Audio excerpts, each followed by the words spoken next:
Hello everyone and welcome to Tech Upskill channel.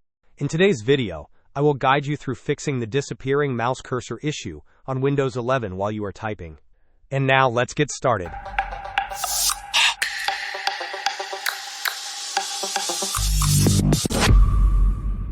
If you find that your mouse cursor, or pointer as it is technically called, vanishes when you start typing in Windows 11, there is a simple setting you can adjust.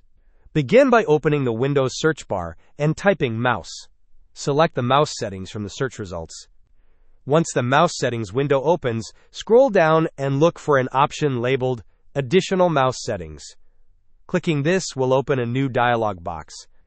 In this dialog, navigate to the Pointer Options tab. You will find a checkbox labeled Hide Pointer while typing. Make sure this box is unchecked. After unchecking it, click on the Apply button and then click OK to save your changes. With this setting adjusted, your mouse pointer should no longer disappear when you are typing.